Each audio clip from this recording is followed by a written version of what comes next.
Everyone is doing self-improvement. Almost no one is improving. That's not a provocation. That's the data. The self-improvement industry generates over $40 billion per year. Book sales, app subscriptions, online courses, coaching programs, morning routine content, productivity systems, habit trackers.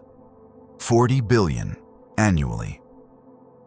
And yet, by every available measure of human flourishing, rates of anxiety, depression, chronic dissatisfaction, and the specific gap between how people want to live and how they actually live are not decreasing.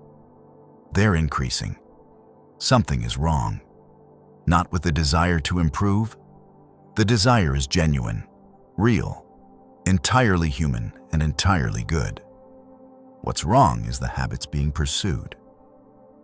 Because most self-improvement content sells the habits that feel most like improvement, the ones that produce the clearest early signal, the most visible change, the fastest feedback, rather than the habits that produce the most durable transformation.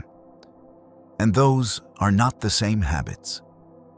In this video, I am going to rank the most widely practiced self-improvement habits by their actual effectiveness, not by their popularity, not by how motivating they feel to begin, not by how good they look in a morning routine video, by what they actually produce, over time, measured against what we know from Stoic philosophy, from behavioral science, and from the accumulated evidence of thousands of people who have tried all of them.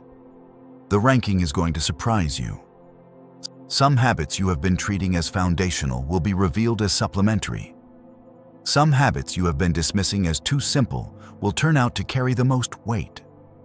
Let's build the real list. Before the ranking, the criteria.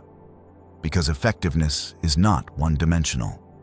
A habit that produces visible results in 30 days but degrades over 12 months is not as effective as a habit that is slow to show results but compounds indefinitely. The ranking uses 4 criteria, weighted in this order. Criterion 1. Durability. Does the habit produce effects that compound over time, or does the benefit plateau? The most effective habits get more powerful the longer they are practiced. Criterion 2. Transfer. Does the habit improve one area of life, or does its effect transfer across domains? The most effective habits are those where the improvement in one area makes every other area better. Criterion 3. Identity formation. Does the habit change what you do, or does it change who you are? Surface habits change behavior. Deep habits change the internal working model, the self-concept from which all behavior flows. Criterion 4. Stoic alignment. Does the habit address what is in your control, your judgment, your response, your interior, or does it address what is not? The Stoics would evaluate every habit by whether it is developing the faculty of deliberate choice or whether it is merely rearranging external circumstances. With those criteria established, here is the ranking, from least effective to most. 11 habits. The comparison you have been waiting for, without the sales pitch attached to each one. Rank 11. Tracking and measuring, least effective alone. Habit trackers, streaks, data dashboards for your sleep, your steps, your calories, your screen time, your heart rate variability. Before the objections arrive, tracking is not useless. It is useful as a supporting tool. The problem is when it is mistaken for a primary practice, when the measure becomes the goal. The limitation: tracking tells you what happened. It does not change what will happen. The person who has tracked their screen time for 90 days and watched the number unchanged is a person who has data without transformation. Stoic assessment. Tracking is a focus on the measurement of outcomes, most of which are partially or fully outside your control, rather than on the cultivation of the faculty that produces them. Epictetus would say, "You are watching the scoreboard rather than playing the game." Transfer Low.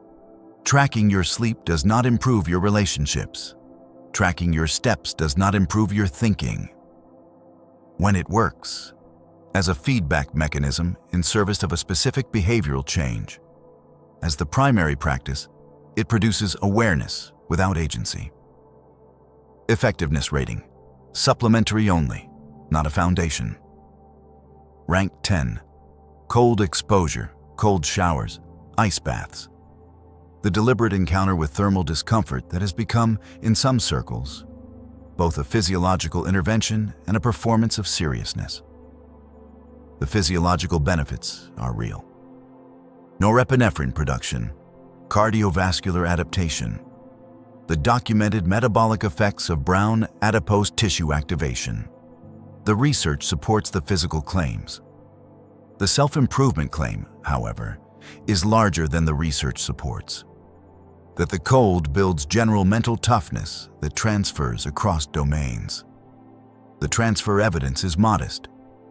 The person who takes cold showers is not demonstrably more disciplined in their work, more patient in their relationships, or more aligned with their values than the person who does not. Unless the cold practice is embedded in a broader philosophy of voluntary discomfort, as the Stoics practiced it. Stoic assessment. As a standalone practice, cold exposure builds the tolerance of a specific discomfort.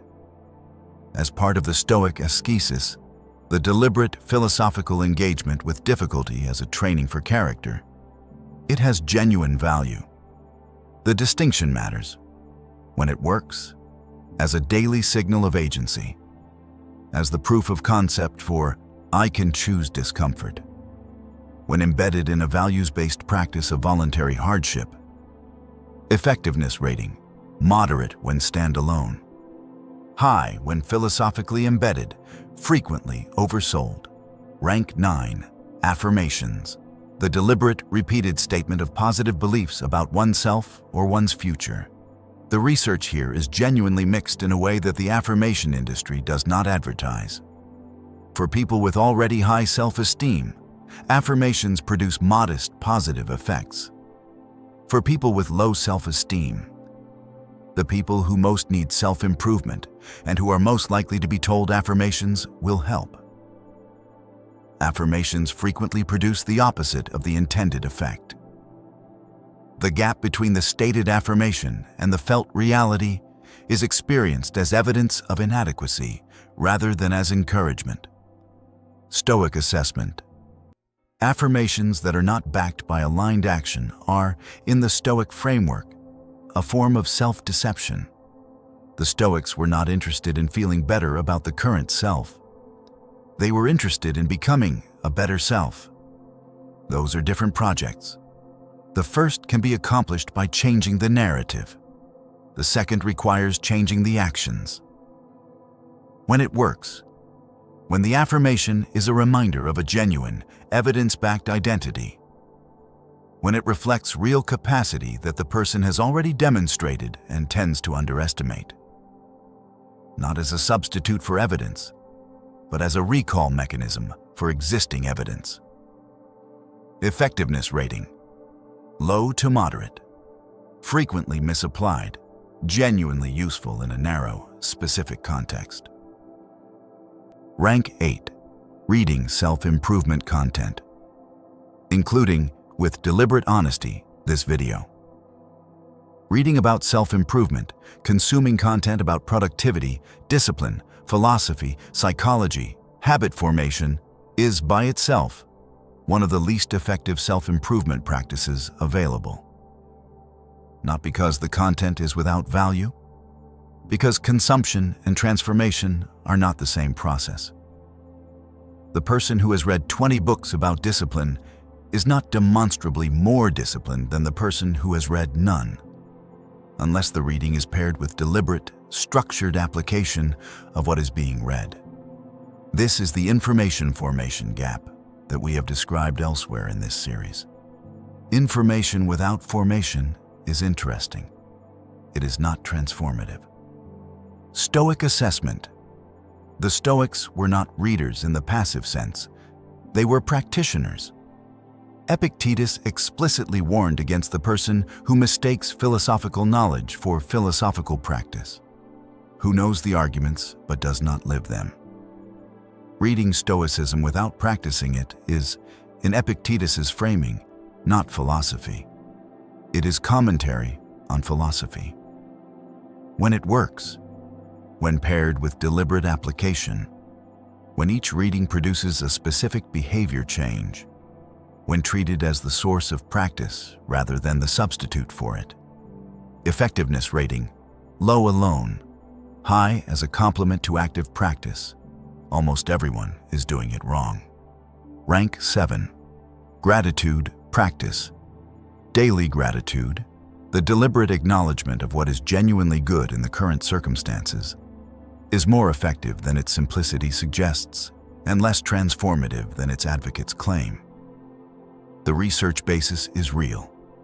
Regular gratitude practice is associated with increased well-being, improved sleep quality, and reduced symptoms of anxiety and depression. These are genuine effects, not placebo. The limitation is in the ceiling. Gratitude practice, as typically practiced, a list of 3 things each morning, tends to produce modest, stable improvements that do not compound significantly over time. The benefits plateau early and maintain rather than grow. Stoic assessment. The Stoic version of gratitude practice, which the ancient philosophers called melete, mindful contemplation, was more demanding than the modern gratitude list. It paired the acknowledgement of what is good with the deliberate contemplation of its impermanence. This is the memento mori applied to blessing rather than difficulty. It does not merely acknowledge the good. It cultivates the specific quality of presence that impermanence awareness produces. The Stoic gratitude practice is significantly more effective than the modern list-based version. The modern version is a good beginning. When it works, when it includes the impermanence dimension, when practiced at sufficient depth to produce genuine presence rather than a daily checklist. Effectiveness rating, moderate, underperforms its potential in most applications.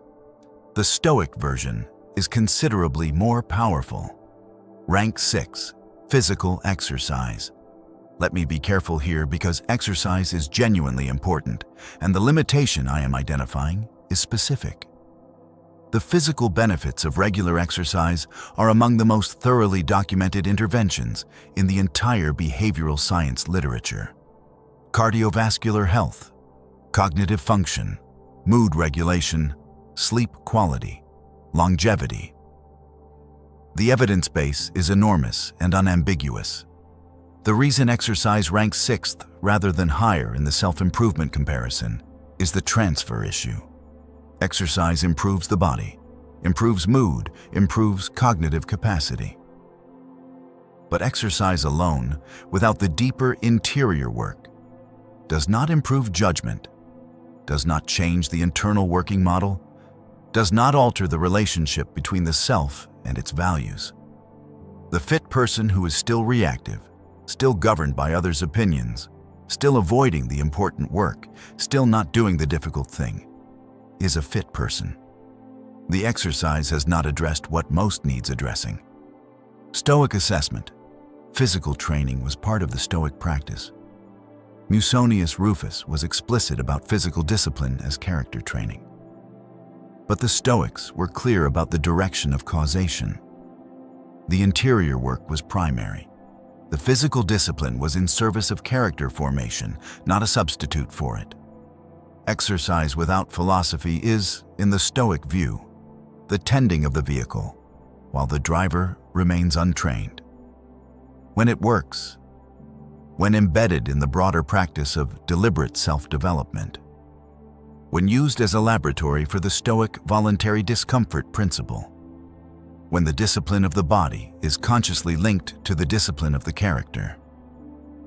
Effectiveness rating, high for physical and mood outcomes, moderate for the deeper self-improvement project. Rank 5, meditation. The case for meditation is stronger than for most habits on this list. The research base, particularly on mindfulness-based practices, is among the most rigorous in behavioral science.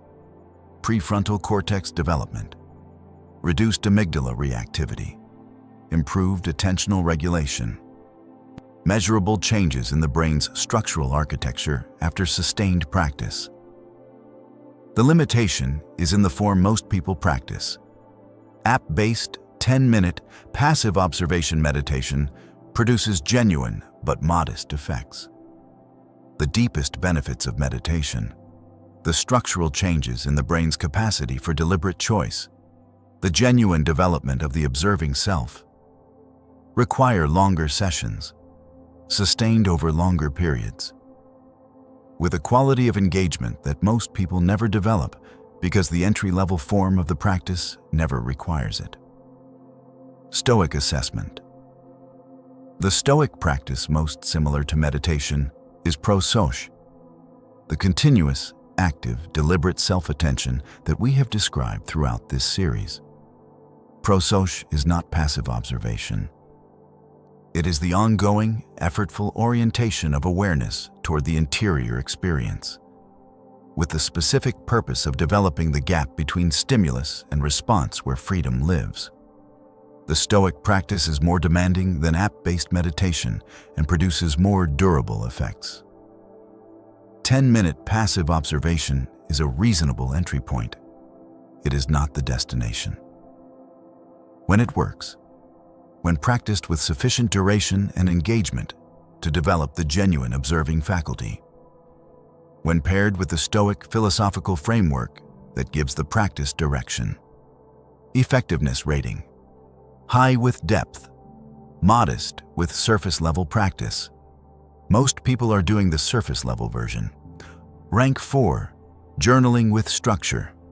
Not journaling as venting, not journaling as morning pages, not the stream of consciousness that some traditions recommend.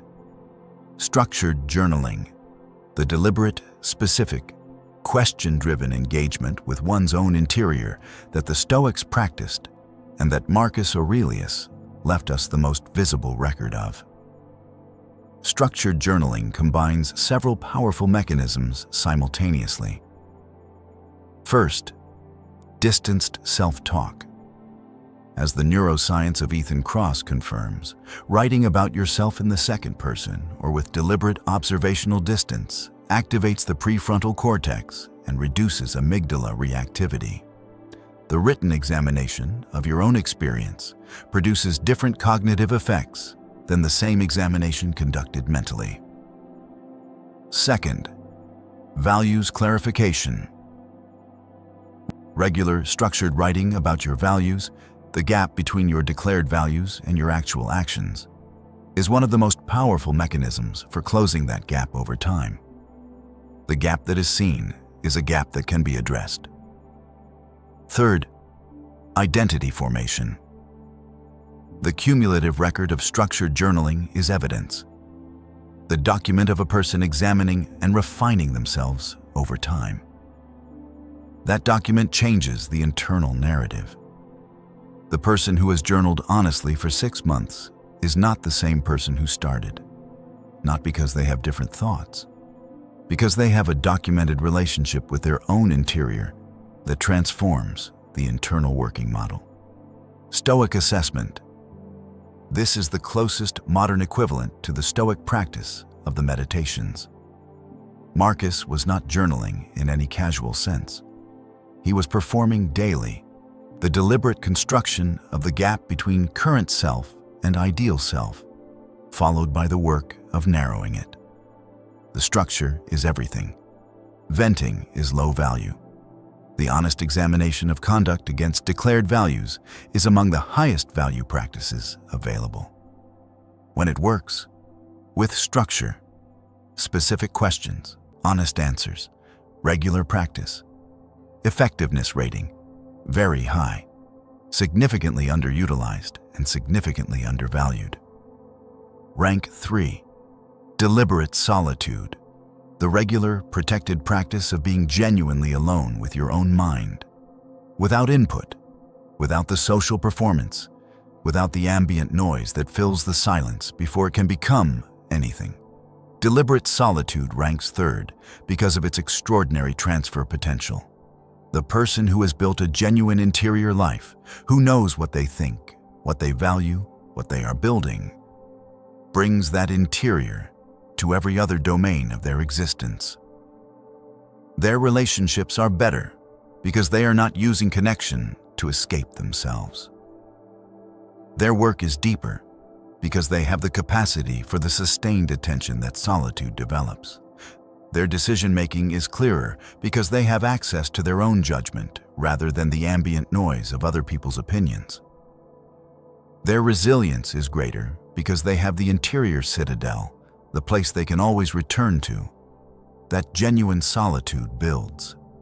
The research on solitude, including work by Cal Newport on deep work and Aaron Westgate on the benefits of extended aloneness, confirms what the Stoics practiced. The capacity for genuine solitude is not a personality trait. It is a developed capacity, and it is one of the highest leverage capacities available for self-improvement across every domain of life. Stoic assessment. Marcus described the soul as the quietest and most untroubled retreat available. Seneca wrote entire letters about the cultivation of the interior that only solitude makes possible. The Stoic practice of recollectio, the deliberate return to oneself, was not supplementary to the philosophical life. It was central. When it works, when genuinely practiced, when the phone is absent, when the minimum duration is honored, when the quality of attention in the solitude is the deliberate, curious prosouche rather than the anxious rumination loop. Effectiveness rating, very high, dramatically underutilized, the most underrated habit on this list. Rank 2, the nightly review, the structured, daily written review of the day's conduct against declared values. What Seneca described, what Marcus practiced, what this series has built into every daily practice structure from the first script to the 20th. The nightly review ranks second because of its unique structural position. It is the habit that makes every other habit more effective. The workout becomes more effective when the nightly review tracks the relationship between the workout and your broader physical values rather than just the reps.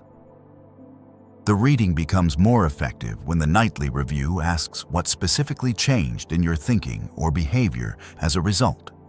The difficult conversation becomes more likely when the nightly review has documented 3 times in the past month the cost of not having it. The nightly review is the integration mechanism, the habit that converts experience into learning, that converts the day's events into the material of character formation, that keeps the gap between declared values and actual conduct visible enough to work on. Stoic assessment. This is Seneca's explicit prescription. Examine your entire day and go back over what I've done and said, hiding nothing from yourself. It is the daily accounting that the Stoic tradition considered foundational to the examined life, not the dramatic occasional reflection, the daily, honest, structured review. Identity formation, maximum. The person who reviews their conduct against their values every day for a year is a qualitatively different person than the one who does not. The accumulated evidence of daily self-examination changes what you do and who you are simultaneously. Effectiveness rating, extremely high. Compounds indefinitely. The review habit is the meta habit, the practice that amplifies every other practice on this list. Rank 1, identity-based values work, most effective. The explicit, examined, deliberately constructed, and regularly reviewed declaration of who you are. Not who you want to be, but who you have decided to be. And the daily, structured practice of acting from that declaration rather than toward it. This is the summit of the self-improvement hierarchy. And it is the least practiced habit on this list because it is the least visible, the least immediately rewarding, and the most demanding in terms of honest self-examination. It is not a morning routine. It is not a practice with a clear daily completion signal. It is a project, the ongoing, never finished, always deepening project of answering the questions that the self-improvement industry consistently bypasses. What do I actually value when I examine it honestly rather than performing it socially? Who am I deciding to be in the specific terms that have operational consequences for my daily choices? What is the gap between that declared identity and my actual conduct, and what specifically will close it? This is what the Stoics called the philosophical life. Not the reading of philosophy, the living of it. The daily, structural, honest practice of bringing the self into alignment with what it has decided to stand for. Why it ranks first. Transfer. Total. Identity-based values work improves every domain simultaneously because every domain is governed by the same self. The person who is genuinely clarified and committed to their values becomes more disciplined, more present, more effective in their relationships, more creative in their work, more resilient in difficulty, not sequentially, but simultaneously. Because all of these are expressions of the same interior transformation. Durability, indefinite compound growth. A practice based on becoming rather than doing does not plateau. The becoming continues as long as the examination continues. Identity formation. This is identity formation. The other habits on this list produce behavior change, some of which eventually produces identity change. Values work starts with the identity and produces behavior change as its natural expression. Stoic assessment. This is the entirety of Stoic philosophy, operationalized. The prohairesis, the faculty of deliberate choice, trained. The hegemonikon, the ruling faculty, developed. The inner citadel, built. How to practice it. Weekly, 15 minutes with 4 questions. What do I actually value? Where did my actions this week reflect those values? Where did they not? What is the one specific correction for next week? Daily, the morning declaration, who am I today? And the evening review. Was I that person? The 2 questions that together constitute the continuous practice of the examined life. Annually, a deliberate, extended review of the identity being built. The long arc question. Is the person I am becoming the person I have decided to be? Effectiveness rating, maximum. This is the root. Every other habit on this list is either a branch of this root or a separate tree that never grows as tall. The ranking is not an argument for doing only one thing. It is an argument for knowing which thing is foundational and building everything else in service of it. The highest leverage self-improvement stack built from this ranking looks like this. Foundation, non-negotiable. Identity-based values work plus nightly review. These 2 practices form the root system. Without them, every other habit is a branch with no tree. With them, every other habit is amplified. Core practices. Choose 2 or 3 based on your specific development gaps. Deliberate solitude plus structured journaling plus meditation with depth. These 3 practices develop the interior. They build the capacity for the self-examination that the foundation requires. Supporting practices. Highly valuable, correctly positioned. Exercise plus gratitude practice, Stoic version. These practices improve mood, cognition, and physical capacity, making the foundation and core practices more accessible and more effective. Supplementary tools, useful, not foundational. Reading plus cold exposure plus affirmations, correctly applied, plus tracking as feedback tool. These have genuine value in specific contexts. They are not the foundation. Treating them as the foundation is why most self-improvement efforts plateau. Here is the honest summary. The most effective self-improvement habits are not the most popular. They are not the most immediately rewarding. They are not the ones that produce the clearest early signal or the most visible transformation in the first 30 days. They are the ones that address the interior, the ones that develop the faculty of deliberate choice, the ones that build the identity that every other habit is supposed to serve. The Stoics knew this. They knew it before the research. They knew it because they had done the honest examination of what actually changes a human life, and found, consistently, that the change always begins inside, not in the morning routine, not in the tracking system, not in the perfectly engineered environment.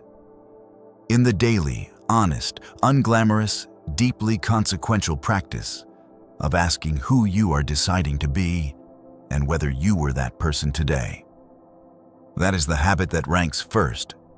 That is the habit that changes everything else. Start there. Before you close this, one honest sentence in the comments. The habit I've been treating as foundational that this ranking revealed is actually supplementary, and the one I've been neglecting that should be my foundation is _____. Name both, specifically, because the person who can see that clearly has already taken the first step of the identity-based values work that ranks first on this list. This channel is for the person who is done with self-improvement that doesn't improve, and ready for the examined, deliberate, stoically grounded life that actually does. Subscribe if that is your work. Every video in this series is a piece of the same architecture. And if you want the complete daily practice that combines the top 3 habits on this list into a single, sustainable, 15-minute per day structure, that video is right here. The foundation is available. It has always been available. Build on it.